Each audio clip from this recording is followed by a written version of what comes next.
Alright, YouTubers, this is the way to do a 4-speed Harley 1988-89 clutch assembly.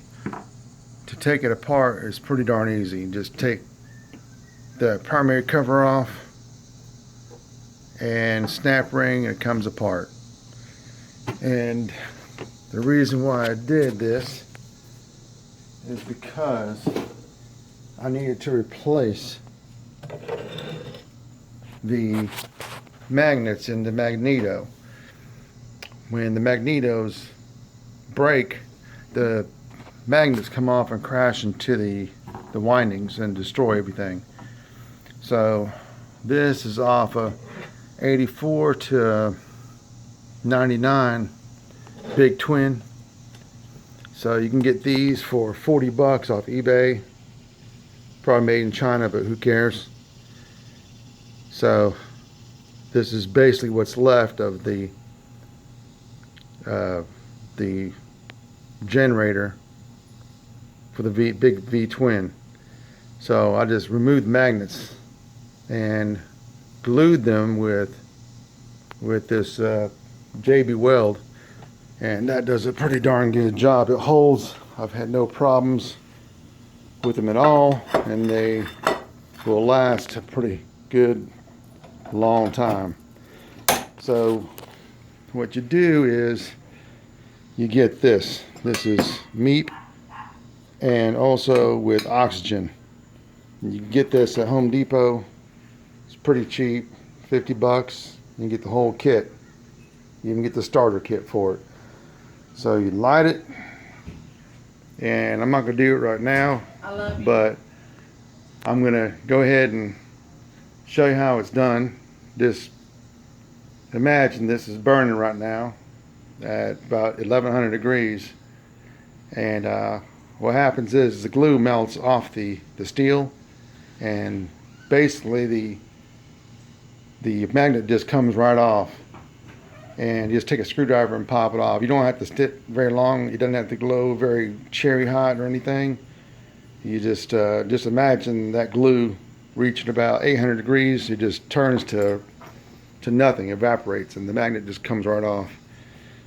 And then after that, what you use is JB weld.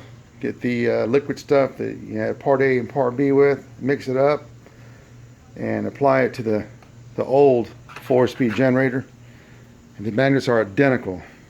There is no difference between the magnets. So let it sit for a day and it'll be rock solid.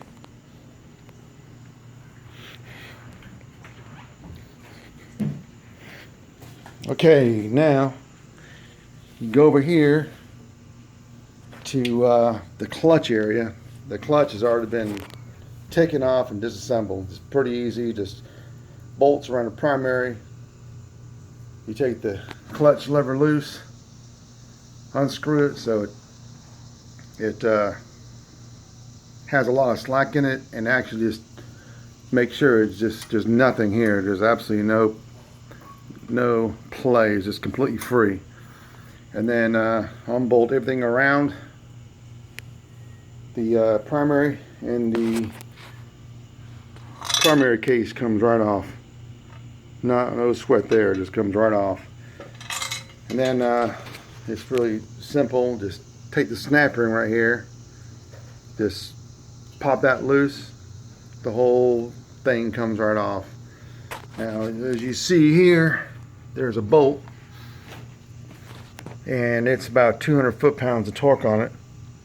And the only thing that is going to take that off without any kind of special tools, you're going to need one of these DeWalt, and that's an impact wrench up to almost 400 foot-pounds of torque.